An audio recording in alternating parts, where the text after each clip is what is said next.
शरणागतपापपर्वतं गणयित्वा न तदीयसद्गुणम् अणुमप्यतुलं हिमन्यते सहजानन्दगुरुं भजे सदा। बोलो स्वामीनारायण भगवाननी जय। हरे कृष्ण महाराजनी जय। मदन मोहनजी महाराजनी जय। इष्टदेव भगवान श्री स्वामीनारायण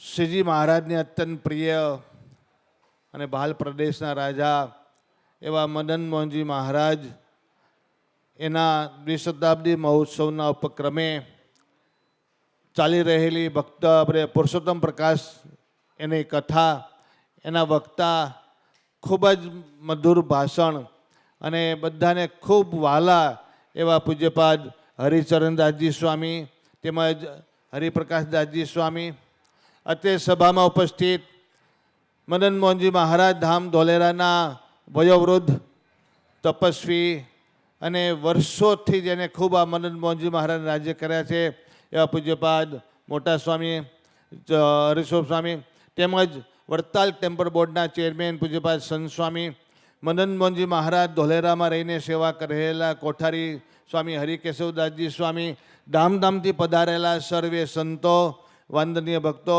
યજમાન પરિવાર અમારે પ્રવીણભાઈ હોય, અનિલભાઈ, બીજા ભક્તોજનો પણ, એ સર્વે ભક્તોને ખૂબ હેતથી જય સ્વામિનારાયણ.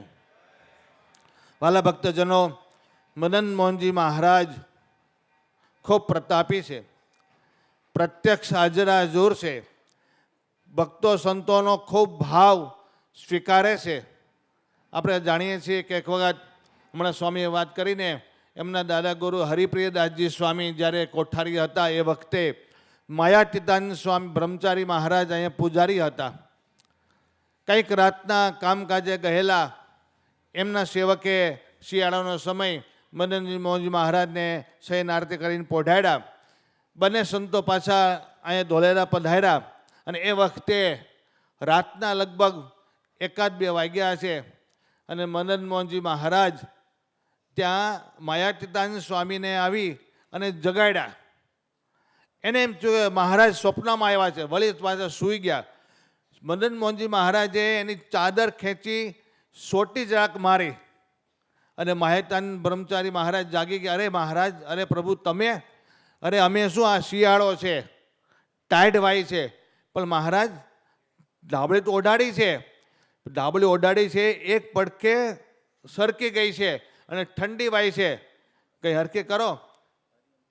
ત્યારે બ્રહ્મચારી મહારાજ હસતા હસતા બોલ્યા, અરે મહારાજ, ઠેઠ ઉપરથી અહીંયા નીચે આવ્યા, આટલો સમય એના કરતાં તમે ઓઢી લીધી હોત તો હાથે. ત્યારે મદન મોહનજી મહારાજ કહે છે કે હું તો ઓઢી લઉં, પણ હું અહીંયા પ્રગટ છું અને તમારી બધાની સેવા સ્વીકારું છું, ખબર કેમ પડે? પછી તો ઊભા થયા, પણ રાતનો સમય એકલા મંદિરમાં જાય એટલે કોઠારી સ્વામી હરિપ્રિયદાસ સ્વામી હતા, એને બોલાવ્યા. પણ બે કે આપણે 2 જણા જઈએ અને કોકને શંકા કુશંકા થાય કે રાતના મંદિરમાં કેમ, તો ઘણા સંતોને જગાડી અને બધી વાત કરી કે આવું છે. માયાતીતાનંદ સ્વામી કે જુઓ મારામાં મને મહારાજે સોટી મારીને એના 16 ઉડી ગયા છે, ઉઠ્યા છે. બધા જ કહો મહારાજ પ્રગટ બિરાજમાન છે. મંદિરમાં આવ્યા, પ્રાર્થના કરીને જોયું તો ખરેખર એ ધાબળીની એક સાઈડનો ધાબળી નીચે સરકી ગયેલી, પછી ઓઢાડી પ્રાર્થના કરી. આવા મદનજી મોહનજી મહારાજ પ્રત્યક્ષ બિરાજમાન છે. વાલા ભક્તજનો, આવા મહારાજનો દ્વિશતાબ્દી મહોત્સવ આવે છે. ખૂબ ભાવથી બધાએ સેવા કરજો, ખાલી તણ વડે નહીં. ભગવાને શક્તિ આપી છે ને, અને આપણા મહારાજ એટલા બધા દયાળુ છે ને, થોડુંક આપે ને તોય ઘણું સ્વીકારે. ખાલી એક ટૂંકમાં વાત કરી દઉં.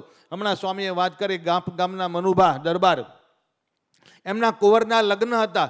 લગ્ન પ્રસંગે શ્રીજી મહારાજ ગાંફમાં બિરાજમાન હતા અને એ વખતે ત્યાં મહારાજ કીધું કે આવા મોટા રાજા છે, એના કુંવરના લગ્ન પ્રસંગે આપણે કંઈક ચાંદલો કરવા જઈએ. ત્યારે મહારાજે કીધું, એટલે મહારાજ કે પૂંજા ભગત બહુ પૈસાદાર હતા, પૂંજા રાવળ, તો લાવો 100 રૂપિયા આપણે ચાંદલો કરવા દેવા જવું છે. અરે મહારાજ 100 રૂપિયા એટલા બધા ક્યાંથી દેવા જવાય? ચાંદલામાં તો 5 રૂપિયા બહુ હોય, 100 રૂપિયા? મહારાજ કે મોટું માણસ છે ને, રાજાના કુંવર, એટલા આપવા જોઈએ ને. હા મહારાજ તમે તો લક્ષ્મીના પતિ છો, તમારે ક્યાં પૈસાની ખોટ છે, માટે બહુ સારું. ત્યારે મહારાજ કે એમ નહીં, તમે આપો. આમ વાત કરે પણ પૈસા આપ્યા નહીં. પછી એક સભામાં એક પટેલ બેઠા હતા, એને સંકલ્પ કર્યો કે મહારાજ મને કહે ને તો ગમે ત્યાંથી લઈ આવું. અને સંકલ્પ જાણીને મહારાજ કીધું કે પટેલ તમારે 100 રૂપિયાની સગવડતા થશે, હા મારે લઈ આવું. એમ કરીને બીજે જ્યાં ત્યાં ઉછીના લાવીને મહારાજને આપ્યા.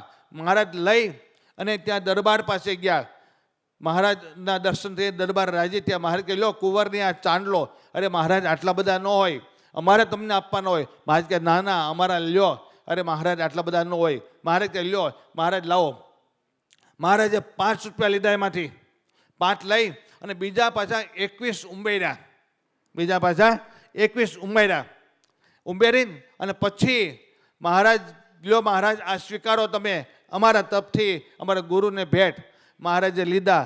મહારાજ પાછા પોતાના ઉતારે આવ્યા અને જે પટેલ હતા ને એ પટેલને કીધું કે લ્યો પટેલ 25 રૂપિયા આપેલા વધારે. લ્યો પટેલ આ પૈસા તમારા, ગણી લો. ગણ્યા તો 100 કરતાં વધારે થયા. અરે મહારાજ મારા તો 100 જ હતા, આટલા બધા નહીં. મહારાજ કે અમે તમને આપીએ છીએ ને, લ્યો આ બધા તમારા. લીધા હતા 100 અને મળ્યા પાછા 16 વધારે.